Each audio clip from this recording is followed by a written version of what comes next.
kami boleh kau karuniakan tahun yang baru.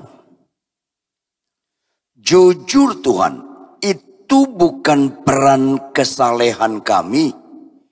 Itu bukan karena kebaikan kami. Sedikit pun kami tidak punya andil di balik itu. Karena segala sesuatu dari Engkau harus oleh Engkau.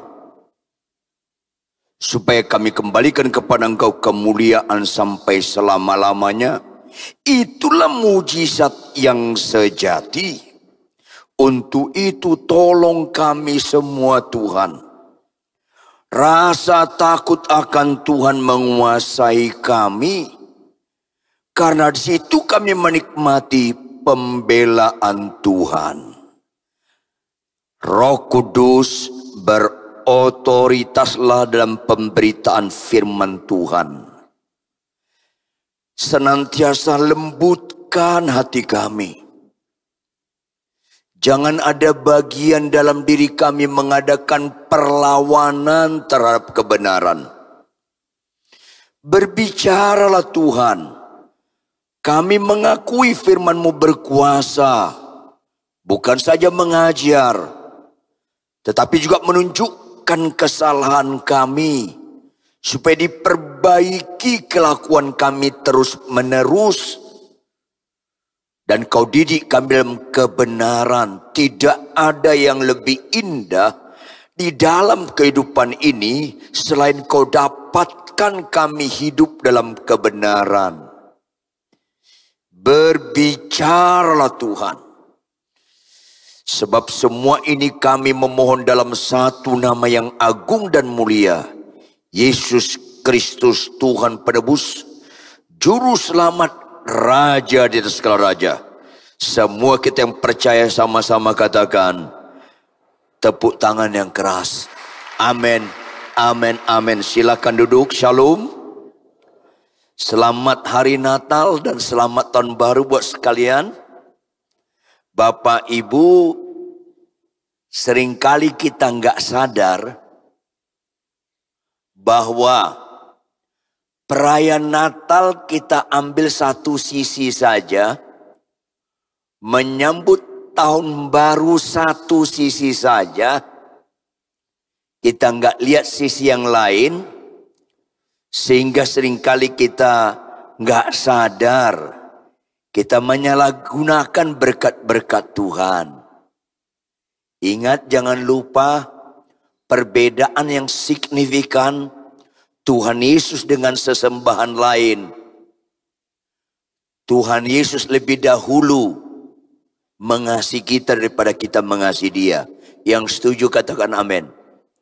Tuhan Yesus lebih dahulu setia kepada kita daripada kita setia pada Dia.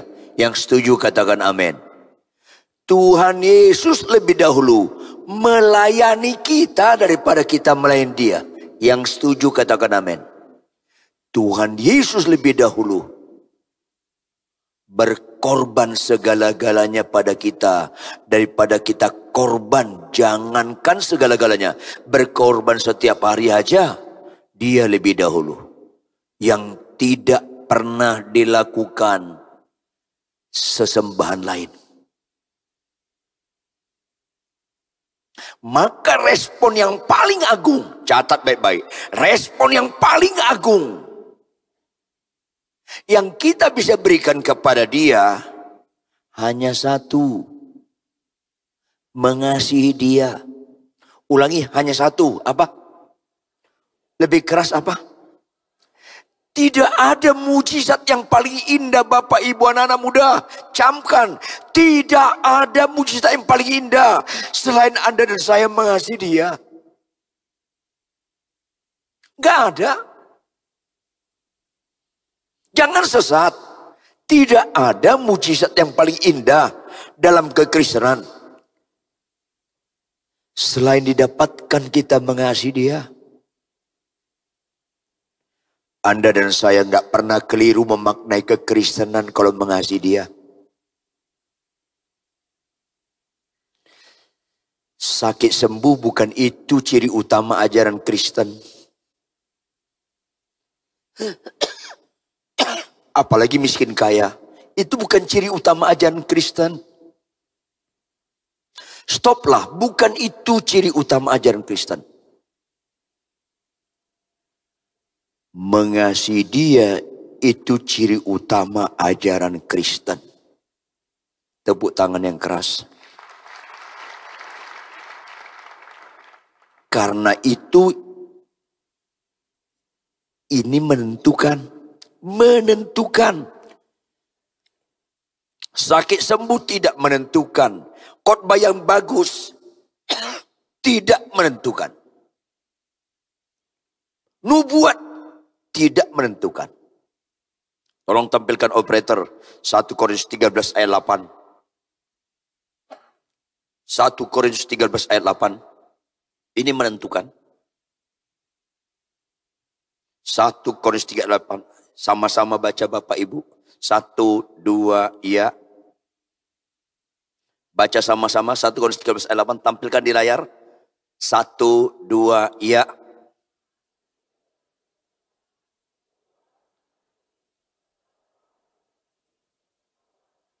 Jawab jemaat sekalian, mana yang bersifat kekal? Hanya kasih.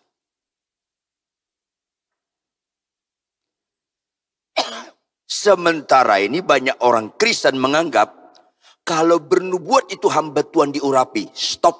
Tidak sama sekali. Kalau orang mengasihi itu tanda hamba Tuhan diurapi.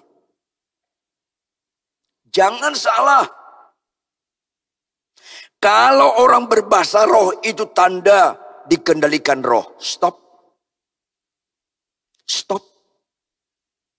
Jangan ada di antara kita anti bahasa roh.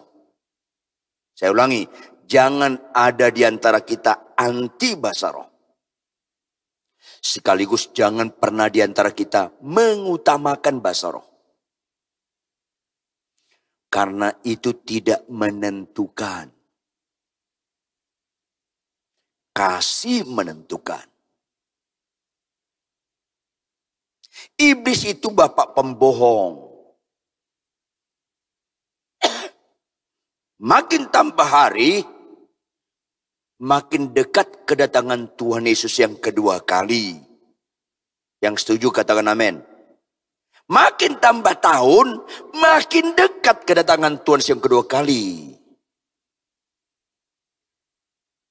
Tapi stoplah orang yang tahu kapan Tuhan datang. Stoplah kalau ada orang tahu kapan Tuhan datang. Gak ada yang tahu.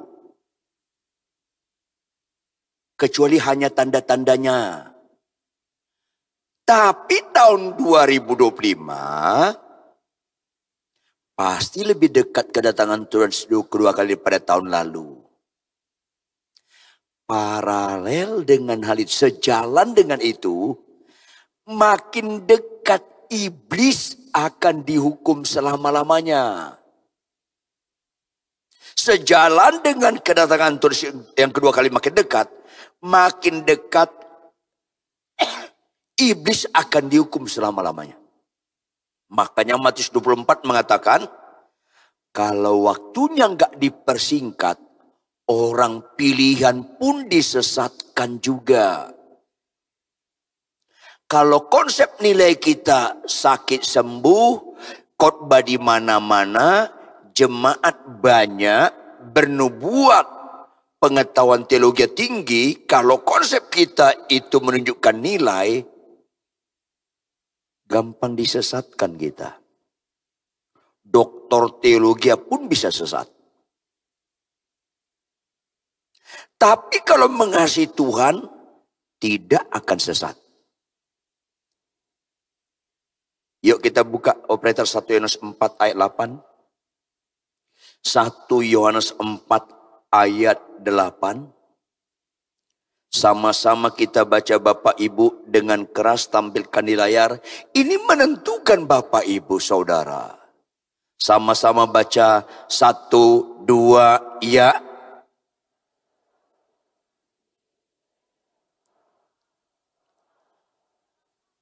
Absolut.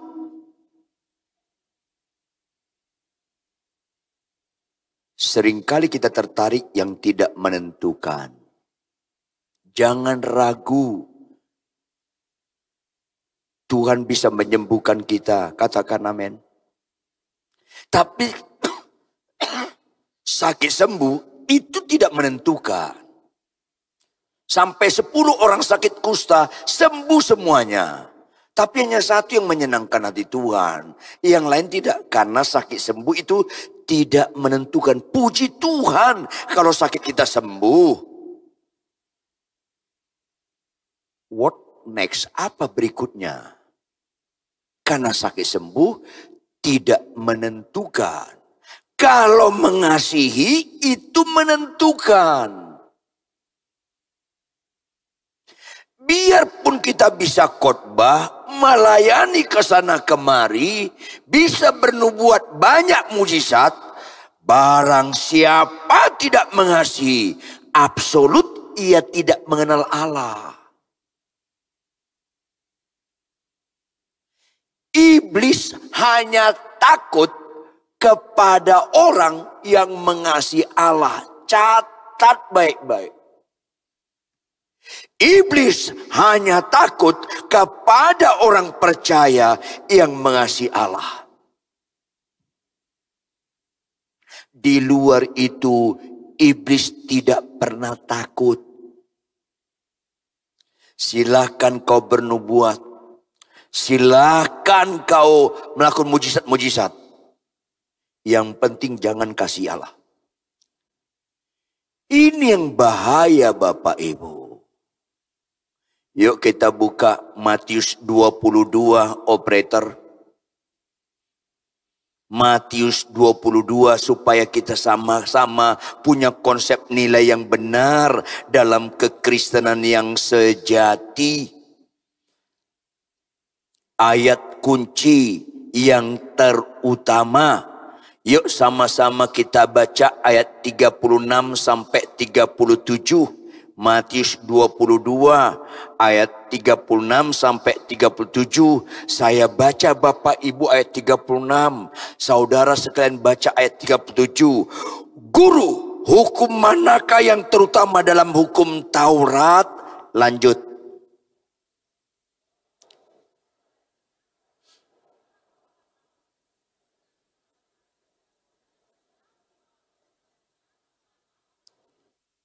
Ayat 38 lanjut. Itulah hukum yang terutama dan yes. Ini penting sekali. Maafkan saya Bapak Ibu. Mari kita berubah paradigma tata nilai kita. Maafkan saya. Saya lebih sedih anak saya tidak mengasihi Tuhan daripada anak saya sakit kanker. Catat dong baik-baik. Saya lebih sedih anak saya tidak mengasihi Tuhan daripada anak saya sakit kanker. Sakit kanker secara rohani tidak membahayakan. Sakit kanker membahayakan hanya secara fisik. Sehingga Stefanus dilempari batu secara fisik menderita. Tetapi itu tidak masalah. Secara rohani dia tetap sehat. Dia tetap mengutamakan Tuhan. Dia mengasihi Allah.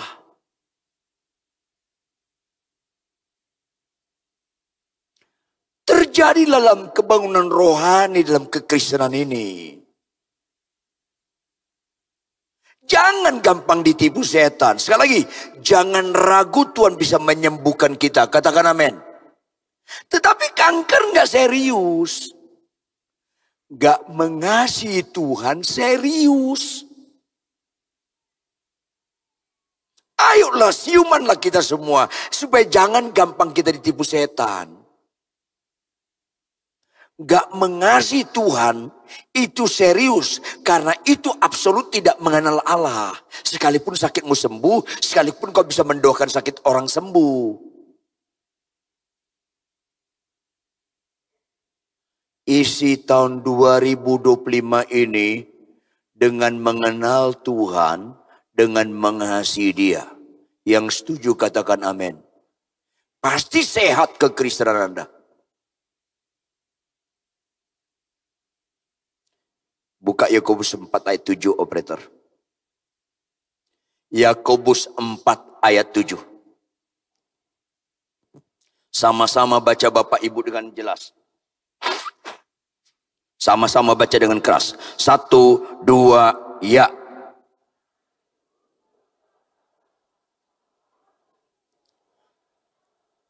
Ayo dong. Kan ayat ini cukup sederhana. Iblis tidak pernah takut dengan orang yang khotbah, tapi nggak tunduk kepada Allah. Iblis tidak pernah takut kepada orang penyembahan-penyembahan, tapi tidak tunduk kepada Allah. Semua khotbah gak bermakna bagi Tuhan kalau khotbah itu gak hasil dari tunduk kepada Allah. Ayo dong. Semua penyembahan gak ada makna bagi Tuhan kalau penyembahan itu gak hasil dari tunduk kepada Allah. Tangkap dengan jelas jemaat sekalian. Hanya orang tunduk kepada Allah dapat melawan iblis. Maka iblis itu pasti lari daripadamu. Pakai tanda seru. Tanpa tunduk kepada Allah, semua karunia mengusir setan, semua karunia mujizat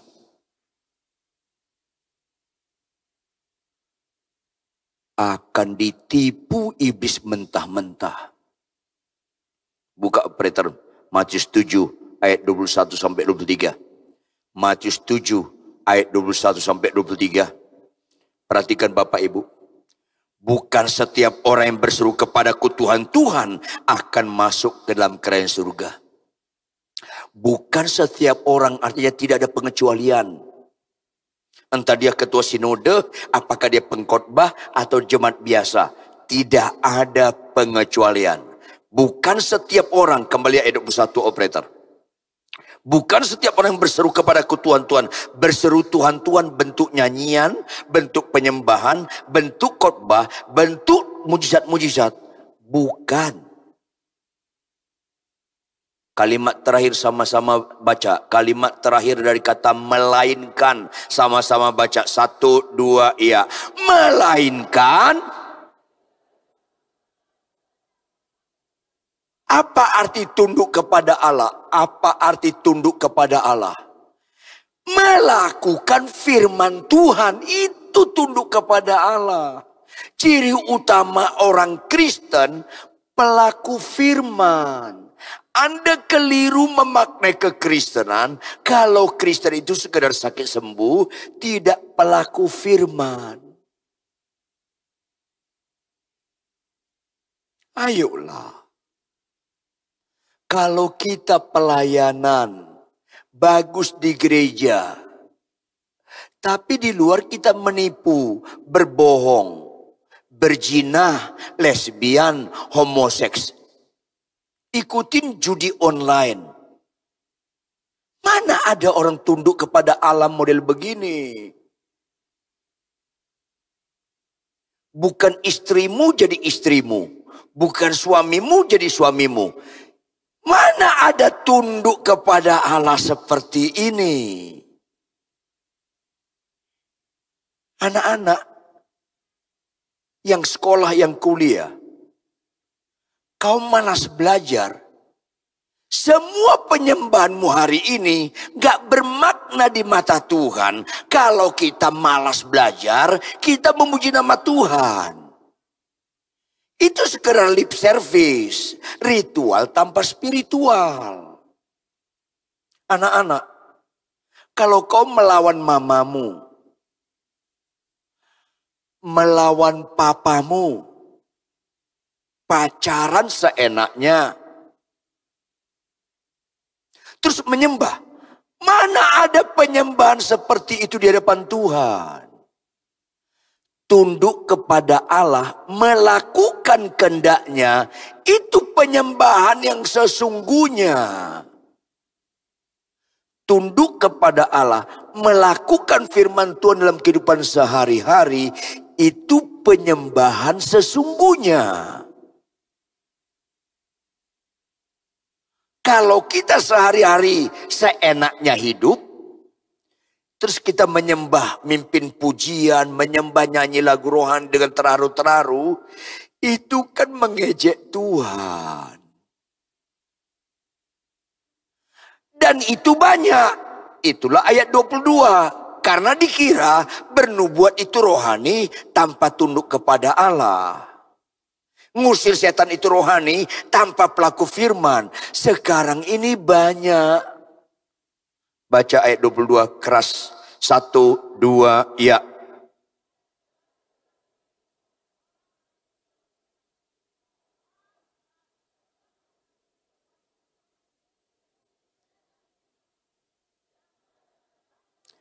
Ini diangkat Tuhan Yesus karena kebanyakan orang Kristen menganggap bernubuat demi nama Tuhan tetapi nggak pelaku firman, mengusir setan demi nama Tuhan tapi nggak pelaku firman, melakukan banyak mujizat tapi tidak pelaku firman, dia anggap itu rohani. Selain pelaku firman, tidak ada rohani Bapak Ibu. Selain pelaku firman, tidak ada yang rohani. Bisa diulangi, bisa diulangi. 1, 2, ya. Selain pelaku firman, gak ada yang rohani. Hanya pelaku firman rohani di mata Tuhan. Catat dong baik-baik. Sampai Tuhan berkata, iman tanpa perbuatan pada hakikatnya adalah mati. Iman tanpa perbuatan. Perbuatan itu pelaku firman. Khotbah tanpa perbuatan mati. Nubuat tanpa perbuatan mati. Bahasa roh tanpa perbuatan mati. Karena seringkali orang-orang gereja di mana-mana sekarang, di Amerika, di Eropa, di Afrika, di Australia, di Asia, rata-rata bisa bernubuat, bisa khotbah, tapi dalam kehidupan sehari-hari tidak pelaku firman. Ada orang kasih ceramah tentang perkawinan bahagia, tetapi dia punya istri simpanan. Mengerikan sekarang ini masa-masa akhir zaman. Ada pendeta khotbah bagus, tetapi uang jemaat dipakai untuk membeli kripto dan sebagainya, digelapkan dan sebagainya, dan lari. Sekarang ini mengerikan Bapak Ibu. Ada guru mengajak muridnya satu rumah. Muridnya ini dilakukan hal-hal yang sangat najis. Mengerikan sekarang ini. Kalau kita nggak ngerti Natal. Natal artinya satu sisi. Karena begitu besar kasih Allah akan dunia ini. Satu sisi. Itu satu sisi. Sisi lain Tuhan sedang jelaskan apa? Karena begitu serius dosa itu. Dosa serius. Lihatlah serius tidak serius satu masalah dari siapa yang turun tangan mengatasi masalah. Kalau ada kejadian di komplek perumahan kita, turun tangan Kapolsek, kita tahu masalahnya. Kemungkinan ada perampok di komplek perumahan kita, ada yang dibunuh. Tetapi kalau ada kejadian di komplek perumahan kita, ada turun tangan Kapolda, pasti itu lebih serius. Serius tidak serius satu masalah, lihat siapa yang turun tangan mengatasi masalah. Kalau Kapolda, kemungkinan ada teroris di komplek perumahan kita. Kebayang gak Anda Bapak Ibu jemaat sekalian, kalau ada kejadian di komplek perumahan kita, turun tangan Kapolri plus Panglima ABRI ditambah Prabowo nongol di televisi. Serius banget gak? Yang gak sepakat boleh pulang. Itu serius sekali. Gak kebayang Anda jemaat. Masalah dosa presiden gak bisa turun tangan. Masalah dosa Tuhan yang turun tangan. Yesus datang ke dunia bukan hanya bicara karena begitu besar kasih Allah ke dunia ini. Tetapi sisi lain, karena serius dosa. Orang Kristen kanker gak serius, bohong serius. Orang Kristen kanker gak serius, melawan suami serius, mengkhianati perkawinan serius. Khotbahkanlah yang murni dalam gereja masa kini. Masa akhir zaman ini, khotbahkanlah firman yang murni. Walaupun makin banyak orang gak sukai, khotbahkanlah firman yang murni. Kanker gak serius, buta gak serius, lumpuh berjalan gak serius. Itu hanya jembatan bagi Tuhan supaya orang bertobat. Bertobat itu nilai. Saking nilainya, arti bertobat meninggalkan dosa itu nilai. Saking nilainya, jika satu orang bertobat, seisi surga bersorak-sorai. Karena senang sekali surga melihat orang meninggalkan dosa. Senang sekali Yesus, Anda dan saya meninggalkan dosa. Yang setuju tepuk tangan lebih keras lagi. Yes, ini penting sekali harus dikhotbahkan. Ini penting sekali yang harus dikhotbahkan di akhir zaman ini. Sekarang ini banyak orang begitu vulgar main-main dosa. Termasuk di kalangan rohaniwan. Stoplah. Jangan sementara kita ke gereja, dalam kehidupan kita sehari-hari masih menyenangkan iblis. Puji Tuhan kau bisa bernubuat. Puji Tuhan kau bisa khotbah. Puji Tuhan kau bisa berbahasa roh. Puji Tuhan kau bisa melakukan banyak mujizat. Tetapi kalau enggak pelaku firman Tuhan, kecewa yang tak berkesudahan sedang menanti Anda dan saya. Kalau tidak melakukan firman Tuhan, kekecewaan yang tidak berkesudahan sedang menantikan Anda dan saya. Lihat ayat 23. Sama-sama baca. Apa yang terjadi? 1, 2, ya. Pada waktu itulah aku akan berterus terang kepada mereka dan berkata, aku gak pernah mengenal kamu. Lanjut. Kepada siapa Tuhan ngomong gini? Kepada orang yang bernubuat. Karena kita anggap itu ukuran rohani. Bukan pelaku firman ukuran rohani. Ditipu setan. Karena kita anggap mujizat-mujizat itu ukuran rohani. Stop. Stop. Jangan ragu Tuhan bisa menyembuhkan. Tetapi betapa sedihnya Tuhan kalau kita sembuh. Berbuat dosa jalan terus. Betapa sedihnya hati Tuhan. Kita khotbah, berbuat dosa jalan terus. Betapa sedihnya hati Tuhan, kita melayani, berbuat dosa jalan terus.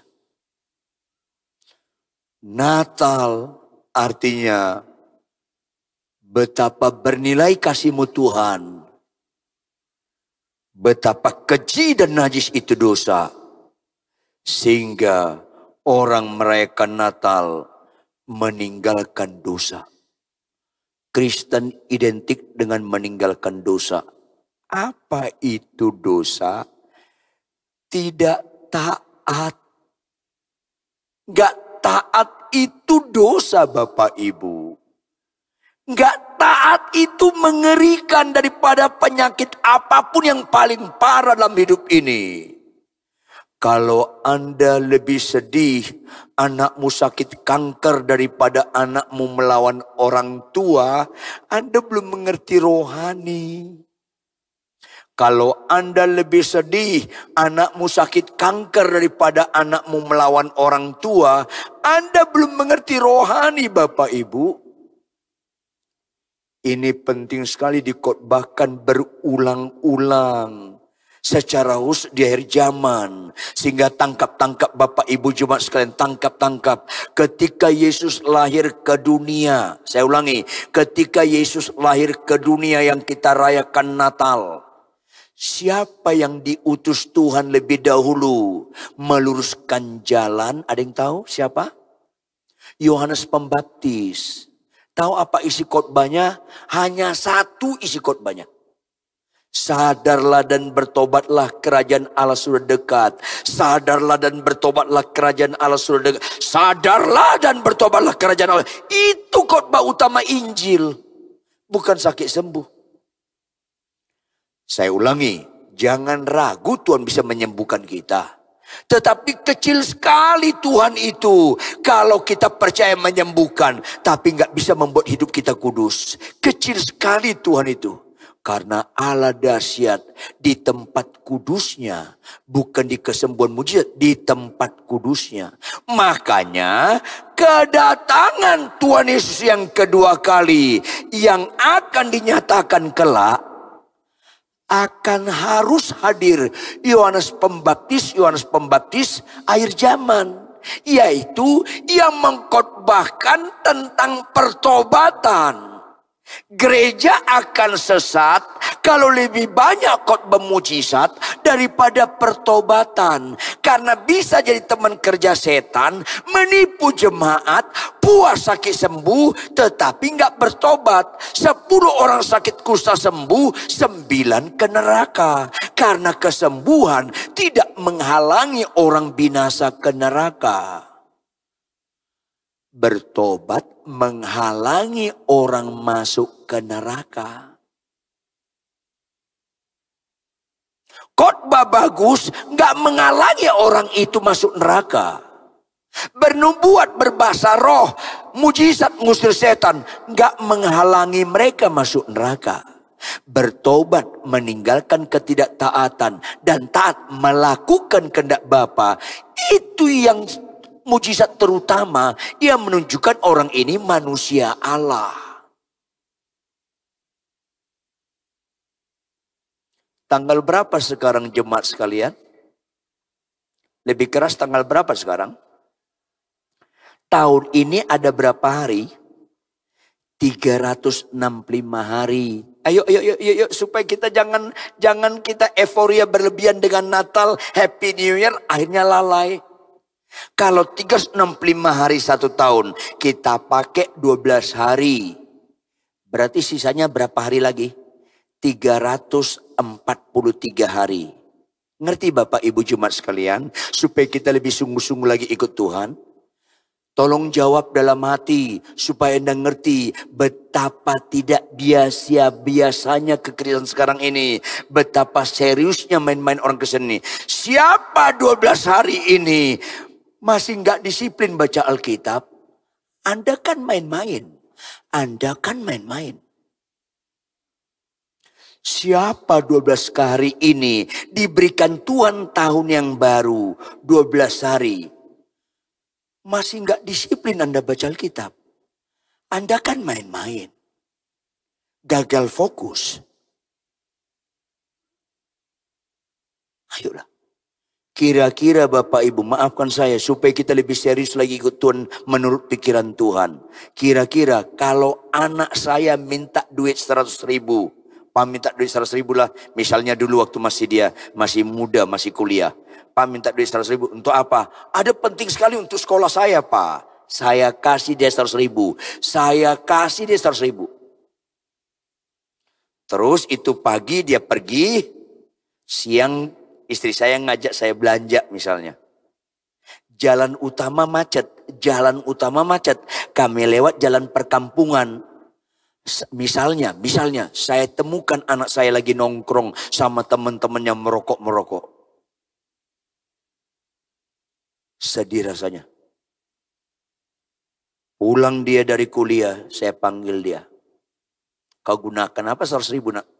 Ada deh Pak. Enggak, kau gunakan apa 100 ribu? Ada deh Pak, Papa mau tahu aja. Papa lihat kau merokok di jalan ini. Di gang kecil itu. Kok tak tahu? Kok Papa tahu? Iya tahu. Kau merokok. Kau gunakan uang itu dengan yang sia-sia.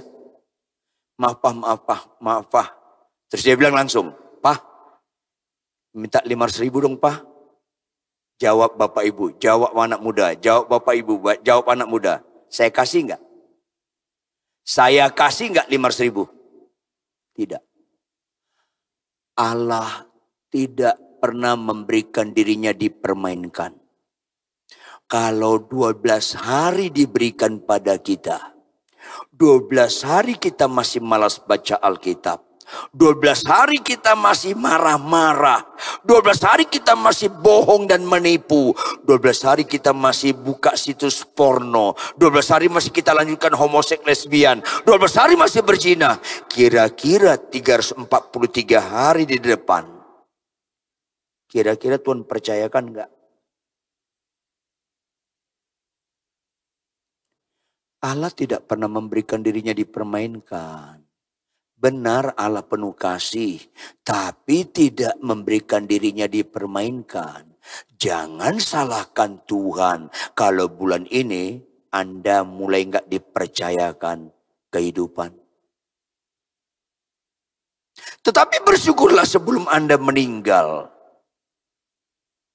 Anda diperdengarkan firman Tuhan hari ini. Supaya kita membenahi 343 hari dengan istilah, ajar kami Tuhan, lanjut, menghitung hari. Supaya apa Bapak Ibu? Beroleh. Yes, bukan untuk main-main. Tuhan sedih diberikan tahun yang baru, masih kau isi dengan pemarah. Masih kau isi dengan tidak bangun pagi baca Alkitab. Tuhan sedih, emang aku babumu bukan Tuhanmu. Cukup aku menyediakan kebutuhanmu, setelah itu kau gak taat sama aku. Aku yang taat sama kamu. Aku babumu. Aku Tuhanmu, aku Rajamu. Ku berikan hari supaya kau taat. Yang setuju tepuk tangan yang keras. Yes. Kebangunan rohani yang indah. Mujizat yang indah di mata Tuhan. Beda dengan manusia. Sakit sembuh mujizat menurut manusia. Tetapi enggak mujizat menurut Tuhan. Sehingga Tuhan tidak pernah meletakkan sukacitanya di kesembuhan. Sakit sembuh, kita yang sukacita, Tuhan belum. Tapi kalau kita bertobat, Tuhan yang sukacita. Yang sepakat bertobat, tepuk tangan lebih keras lagi. Yes, ini Kristen. Makanya bagaimana tunduk kepada Allah? Apa itu mengasihi Tuhan? Yuk kita buka Yohanes 14 ayat 15. Ini harus dikhotbahkan berulang-ulang. Dan harus kita lakukan. Yohanes 14 ayat 15. Hanya ini satu-satunya cara tunduk kepada Allah. Hanya ini satu-satu cara untuk mengasihi Tuhan. Sama-sama baca jemaat sekalian. 1, 2, ya. Jikalau kamu mengasihi aku. Yes. Hanya satu cara tunduk kepada Allah. Hanya satu cara untuk mengasihi Tuhan. Menuruti segala perintah Tuhan. Bapak-bapak, Anda indah sekali di mata Tuhan kalau Anda menuruti segala perintah Tuhan. Kalau perintah Tuhan kepada kau bapak-bapak, kasihlah istrimu, kau tetap mengasihi istrimu. Kau tidak mengorbankan ketaatan mengasihi istrimu. Walaupun kelakuan istrimu tetap buruk, kau tidak mengorbankan mengasihi istrimu. Kaulah yang rohani. Jangan pernah korbankan ketaatan pada perintah Tuhan. Termasuk mengasihi istri. Sekalipun buruk kelakuan istri kita. Karena kita taat melakukan firman Tuhan. Turuti perintahnya termasuk mengasihi istri. Gak ada kaitannya dengan kelakuan istri. Itu kaitannya aku sedang beribadah kepada Tuhan. Karena Tuhan yang menyuruh saya. Hai suami kasihlah istrimu. Itu kaitannya saya sedang menyembah Tuhan. Karena Tuhan yang berkata kasih istrimu. Itu kaitannya aku sedang tunduk kepada Tuhan. Orang Kristen yang benar gak mungkin cerai. Catat baik-baik. Anda sedang sesat kalau Anda cerai. Anda sedang tidak mengenal Tuhan.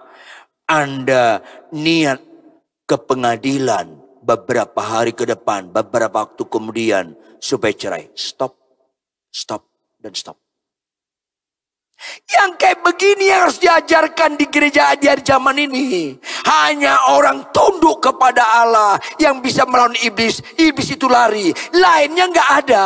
Nggak ada. Kemasan iblis akan makin canggih di akhir zaman. Kemasan iblis makin canggih di akhir zaman.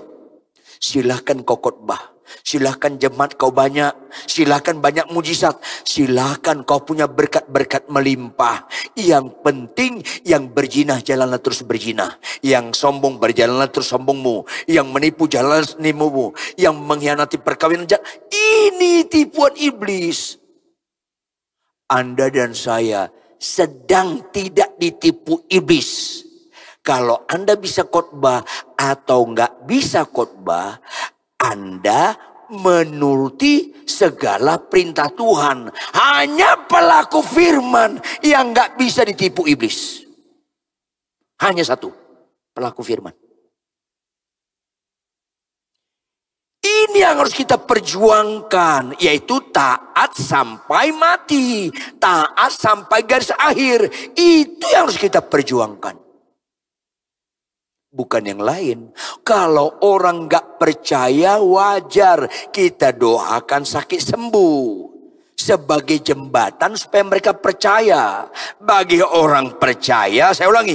Bagi orang percaya kita berdoa bukan lagi sakit sembuh. Bagi pendeta-pendeta jangan lagi fokus doa kesembuhan. Tetapi berdoalah kita supaya setia sampai garis akhir. Itu Kristen yang sehat. Tetapi pada masa akhir zaman, apa kata Tuhan? Adakah hambaku yang setiawan? Makin jarang hamba yang setia. Padahal itu ukuran manusia Kristus.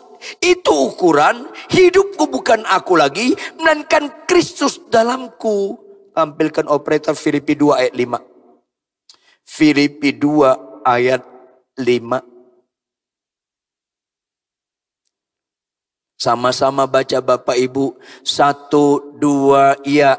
Hendaklah kamu dalam hidupmu bersama. Apa itu? Ini mujizat utama Kristen. Menaruh pikiran dan perasaan yang terdapat juga dalam Kristus Yesus. Kalau istri kita pemarah, cerewet, yang terjadi, aku melihat dia, memikirkan dia, merasakan istri saya dengan pikiran saya, dengan perasaan saya, sesat. Makanya cerai. Pak Pendeta, ada pendeta yang saya bimbing. Pak Pendeta, bagaimana saya lanjutkan perkawinan ini? Beberapa lama kami nikah, istri saya nggak berubah, dia cerewet. Saya bilang, jangan lihat istrimu dengan caramu. Jangan pikirkan istrimu dengan pikiranmu. Jangan rasakan istrimu dengan perasaanmu. Pikirkanlah istrimu dengan pikiran Tuhan. Rasakanlah istrimu dengan perasaan Tuhan. Sampai jangankan istri. Tuhan bilang kasihlah musuhmu. Balaslah kejahatan dengan kebaikan. Mayoritas kita sekarang orang Kristen tidak menikmati mujizat utama ini. Filipi 2 ayat 5 ini.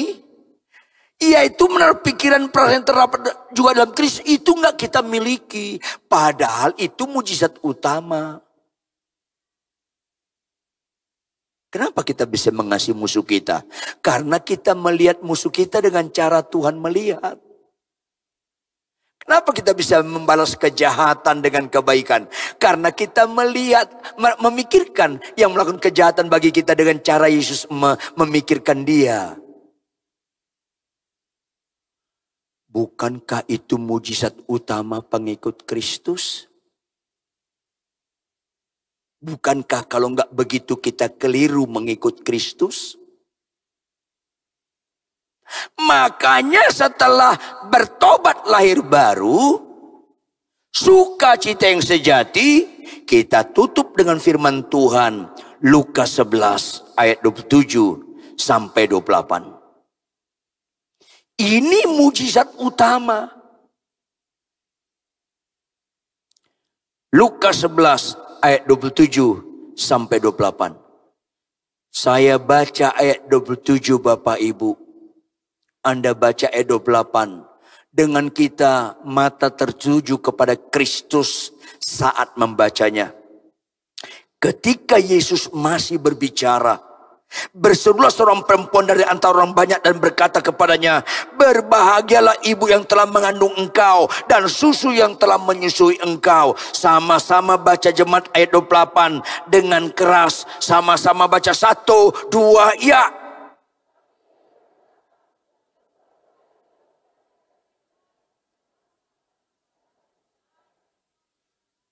Jawab jemaat, menurut Tuhan yang berbahagia ialah mereka yang bagaimana?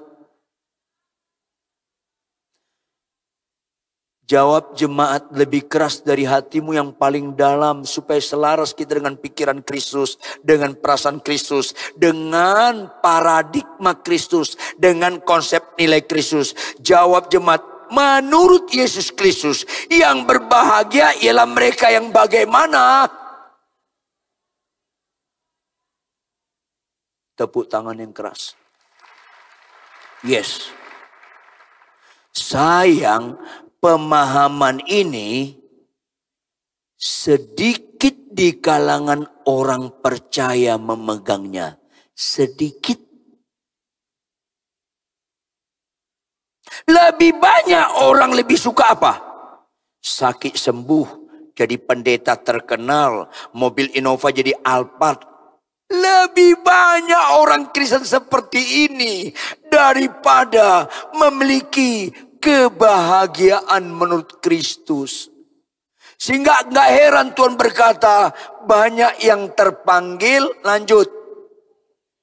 Yes. Sekali lagi, Anda tidak pernah keliru memaknai kekristenan. Kalau Anda dan saya menjadi orang Kristen, pelaku-pelaku firman. Anda nggak pernah keliru. Itulah mujizat yang paling utama dalam kekristenan. Ketika orang Kristen seperti ini, bukan hanya iblis lari kepada kita, tetapi juga ketika masa penghakiman gak pernah ditakuti oleh orang yang taat dan setia pelaku firman. Gak pernah takut dengan masa penghakiman. Ini kebenaran yang sejati. Makanya konteks ini di mana? Di ayat 27. Ayat 27 tampilkan operator, konteksnya ayat 7, ketika seorang ibu melihat Yesus dimaki, difitnah, tetapi Yesus tidak membalas, tetap sabar menjelaskan, spontan ibu ini gak tahan, berbahagialah ibu yang telah mengandung, berbahagialah ibu yang telah mengandung engkau dan susu yang telah menyusui engkau. Karena ini kebahagiaan yang terbaik di seluruh dunia tanpa Yesus. Kebahagiaan yang terbaik di seluruh dunia tanpa Yesus. Kebahagiaan seorang ibu. Catat dong baik-baik. Sangkin itu yang terbaik ketika belum ada Yesus. Ada nyanyian yang bagus sekali. Bahkan kalau saya teliti, banyak lagu-lagu rohani sekarang kurang rohani. Karena fokusnya janji Tuhan, bukan perintah Tuhan. Fokusnya mujizat-mujizat, bukan ketaatan. Lagu apa itu? Kasih ibu, lanjut. Kepada beta, lanjut. Tak terhingga. Wow, excellent. Kasih ibu itu tak terhingga sepanjang masa. Maka kalimat ini momentum Tuhan menunjukkan kebahagiaan sejati pelaku firman. Kalimat berikutnya lagu itu apa? Hanya memberi. Lanjut.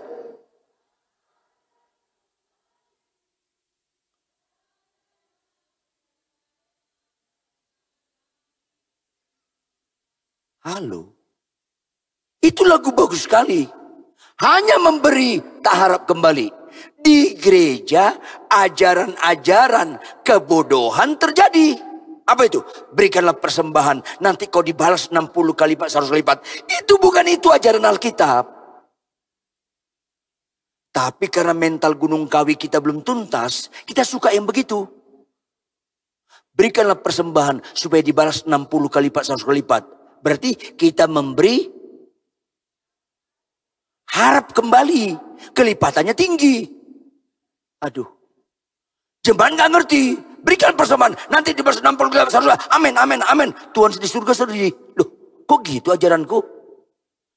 Karena nggak ngerti. Khotbah-khotbahan yang ditipu oleh setan banyak sekarang terjadi. Saya pernah menegur jemaat saya rentenir. Tahu rentenir enggak? Tukang bungain uang. Saya bilang stop. Di hadapan Tuhan itu kekejian. Berapa bunganya? 40%. Waduh. Bank saja bunganya yang paling hebat 6-7%. Deposito udah hebat sekali itu. Kau 40%. Kau pinjam 1 juta. Kembali 1.400.000. Iya Pak Bren. Jahat sekali kamu. Lebih jahat lagi di gereja. Berikanlah persembahan. Nanti kau dibalas 60 kali lipat, 100 kali lipat. Kasih 1 juta, kembali 60 juta. Ajaran mana ini? Gak ngerti Alkitab, dikhotbahkan yang begini. Kasih itu tulus. Hanya memberi, tak harap kembali. Itu kasih. Kok terjadi degradasi yang mengerikan di gereja-gereja sekarang ini. Dan itu kebanyakan disukai jemaat.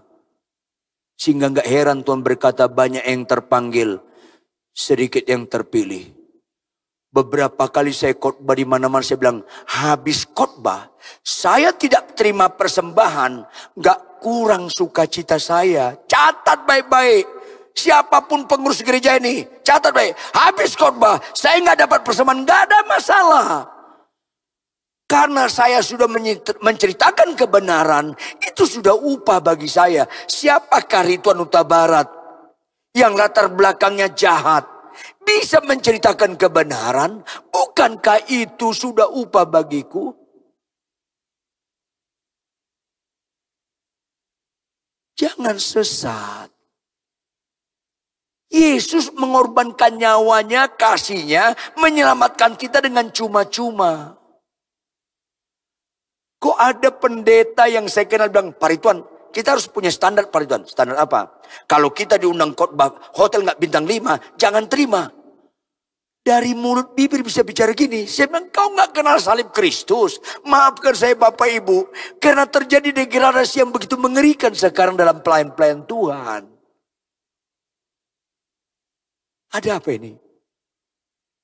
Kita kira sedang melayani Tuhan, padahal melayani diri sendiri tanpa sadar. Bersyukurlah kalau di akhir zaman ini masih ada khotbah-khotbah yang murni, yang membangun ketaatan kepada Tuhan, sekalipun walaupun apapun yang terjadi. Itu Kristen yang benar. Kenapa? Lihat ayat 28. Ayat 28. Yang berbahagia ialah mereka yang mendengarkan firman Allah dan yang memeliharanya. Karena di dunia ini ada 3 jenis bahagia. Ulangi, ada berapa jenis? Pertama, kebahagiaan hina, bodoh, dan bobrok. Apa yang pertama? Hina, bodoh, dan bobrok. Yang kedua, kebahagiaan umum. Apa yang kedua? Yang ketiga, kebahagiaan sejati. Apa yang ketiga? Yes. Ini dia kebahagiaan sejati. Yang pertama, kebahagiaan hina, bodoh, dan bobrok. Apa itu? Anda berbuat dosa, nggak ketahuan, Anda bahagia. Itu hina, bodoh, dan bobrok. Seorang pendeta punya istri simpanan di Makassar. Singkat cerita ketahuan.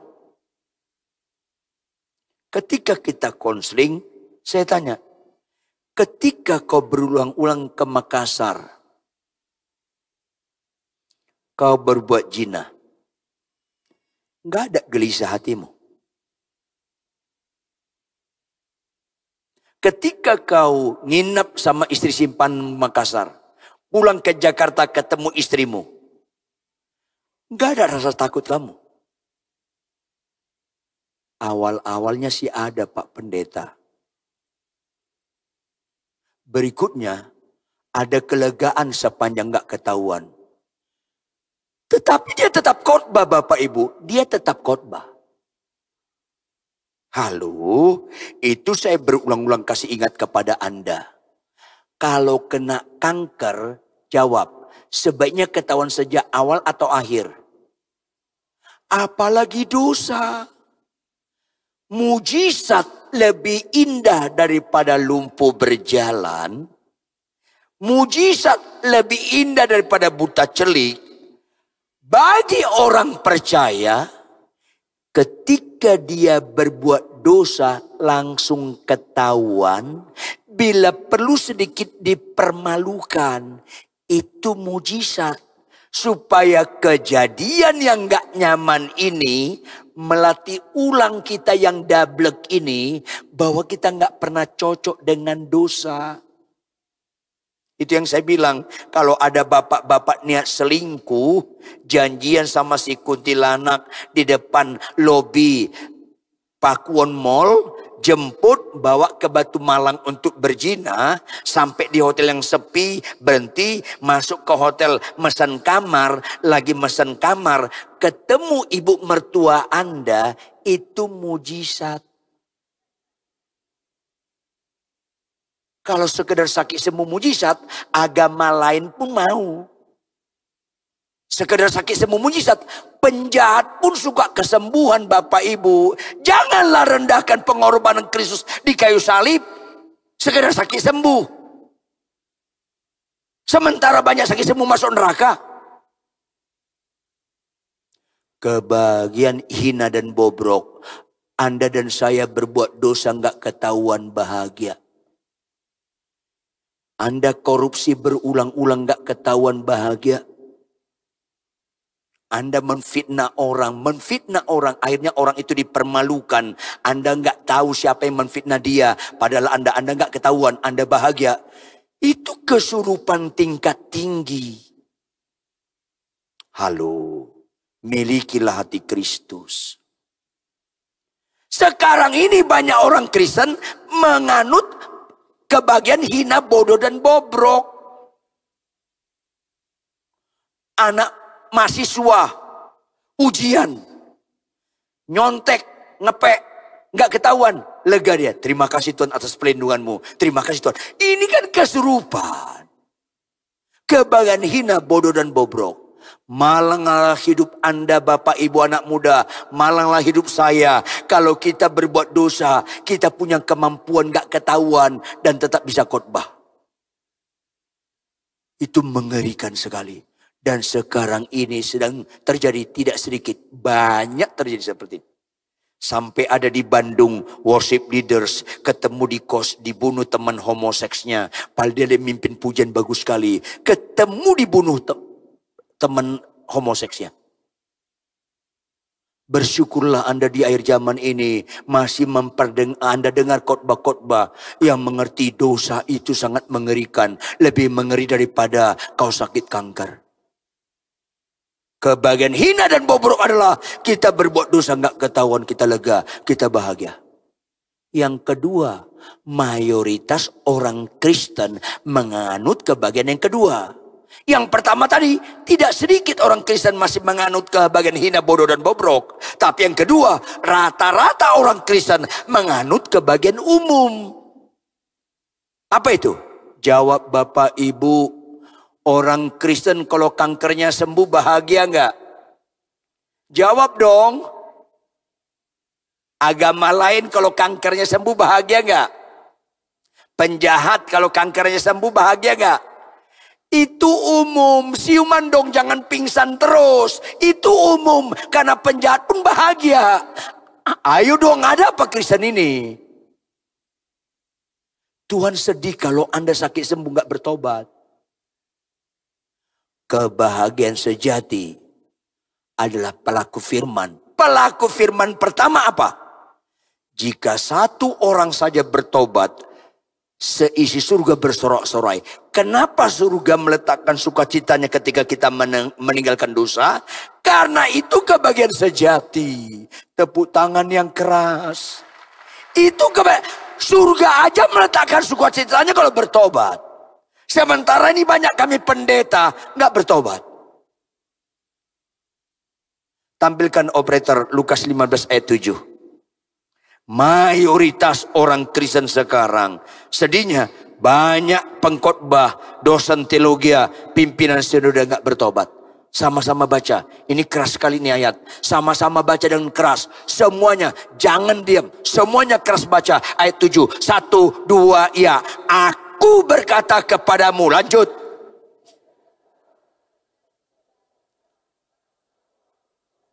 Lebih daripada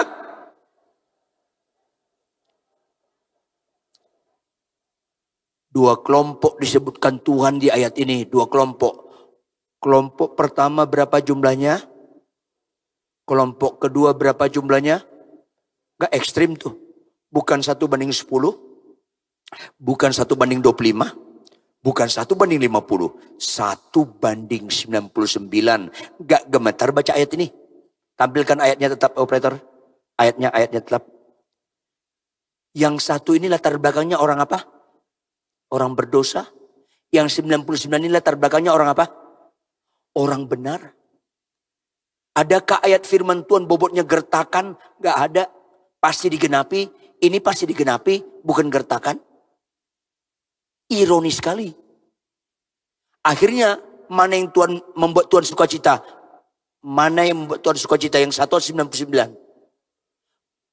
Padahal yang 99 orang benar. Kenapa? Yang satu itu bertobat. Yang 99 gak memerlukan pertobatan. Tahun ini saya masuk 45 tahun jadi hamba Tuhan. Dalam 45 tahun melayani Tuhan, pernah saya ketemu jemaat berzina. Saya layani. Kenapa kamu berzina? Nangis dia. Ampun Pak Pendeta, ampun. Lebih gampang satu orang jemaat biasa yang berdosa bertobat. Tapi ada pendeta terkenal. Banyak mujizatnya. Bernubuat sering sekali. Berzina. Kita konseling. Maki-maki dia. Yang paling malang dalam hidup ini bukan sakit kanker. Stoplah. Yang paling malang dalam hidup ini, Anda dan saya di tengah-tengah kerohanian gak memerlukan pertobatan lagi kayak 99 orang ini. Ayo dong. Ini serius. Kanker gak serius. Bagi orang percaya, orang benar adalah mengerikan. Siapa orang benar ini? Pengkhotbah. Gembala jemaat yang banyak. Ketua sinode. Doktor teologi. Orang kaya penyumbang gereja. Ini yang 99 orang benar. Sulit banget ditegur. Jangan sampai diri kita sulit ditegur. Tapi kita akan potensi sulit ditegur. Kalau apa? Bapak-bapak tolong jawab, bapak-bapak tolong jawab, mana kita lebih menikmati teguran istri atau pujian istri orang? Jawab dong, mana lebih bapak-bapak, mana kita lebih menikmati pujian istri orang atau teguran istri?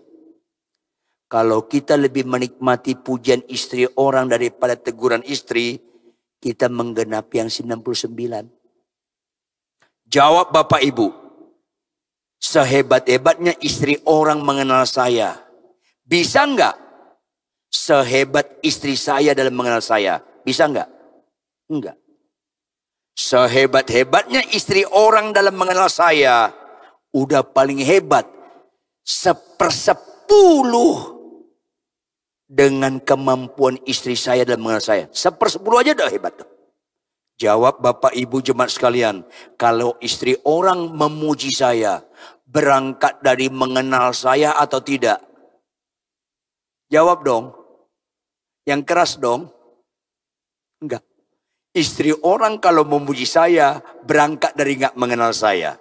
Berarti jawab dong. Kalau istri orang memuji saya, pujiannya berbobot atau tidak? Enggak. Orang dia enggak kenal saya. Makanya bapak-bapak saya ajarin Anda. Kalau istri orang memuji kita, masuk telinga kanan, keluar kanan lagi. Jangan kiri. Ada garis nanti. Kanan lagi. Nggak boleh masuk. Perboden.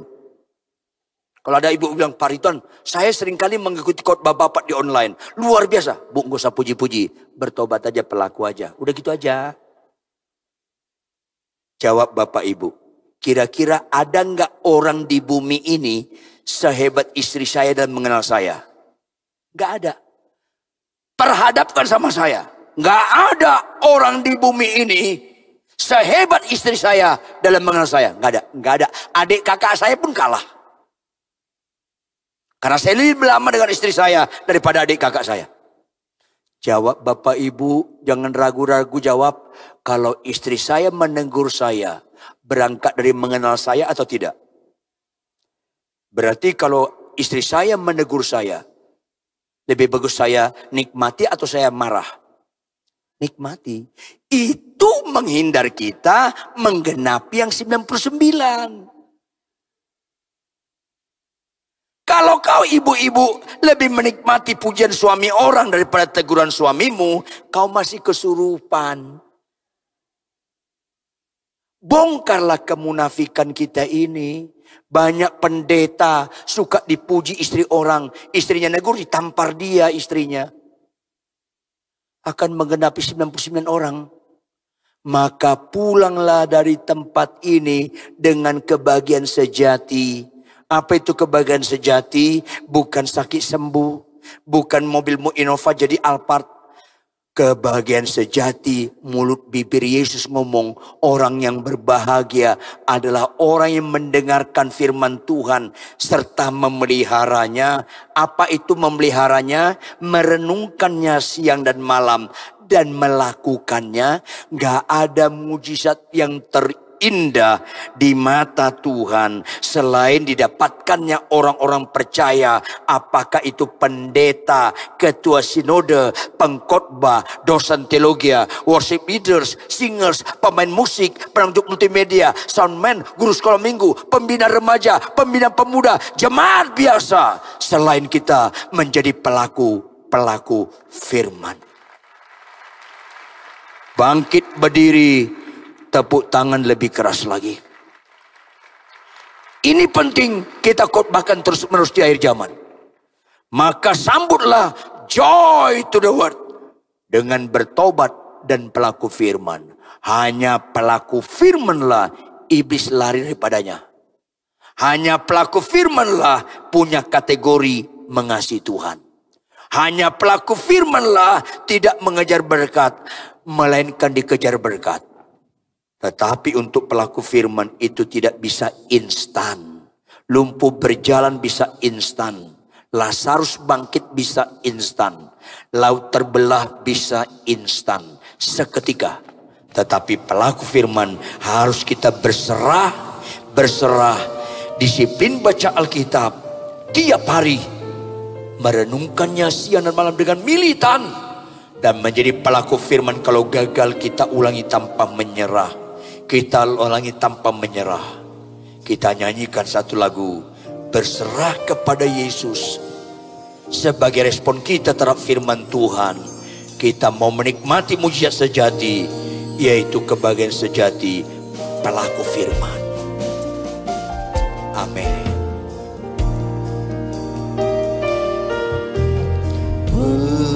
Berserah kepada Yesus, tubuh, roh dan jiwaku.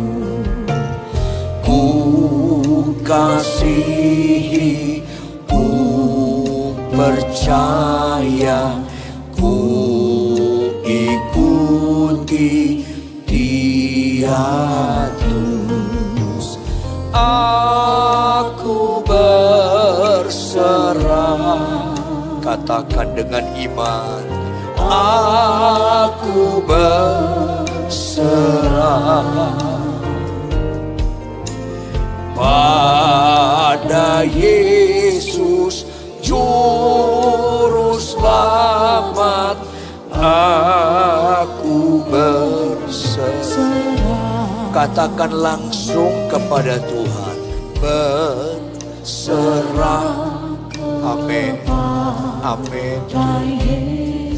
Amin.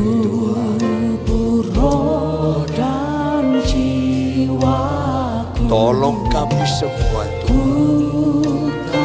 Amin Tuhan. Ku percaya, ku ikuti. Amin. Dia Oh, aku berserah. Aku berserah pada Yesus Juru Selamat.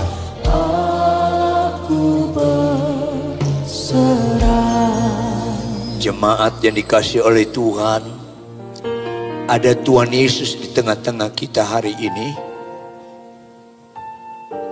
Jangan sekedar menyanyi tentang Yesus, melainkan menyanyilah kepada Tuhan Yesus, sehingga nyanyian kita dapat kita pertanggungjawabkan. Ketika kita menyanyi, ada kurang penyerahan kita sepanjang 12 hari ini, minta ampun kepada Tuhan. Dalam 12 hari tahun yang baru dikaruniakan Tuhan pada kita, masih kita nggak disiplin baca Alkitab setiap hari, minta ampun kepada Tuhan. Dalam 12 hari ini masih kita ucapkan kepada pasangan kita, aku menyesal kawin sama kamu. Ayo kita cerai, minta ampun kepada Tuhan Yesus. Dalam 12 hari ini masih ada dosa-dosa yang tahun lalu masih kita ulangi. Berbohong, pemarah, sombong, rentenir, main judi online atau judi yang lain, berzina, membuka situs porno, homoseks, lesbian. Nyanyikan lagu ini dengan hati yang hancur, supaya kita dikaruniakan kesempatan menjadi pelaku-pelaku firman yang sejati dengan kebahagiaan sejati.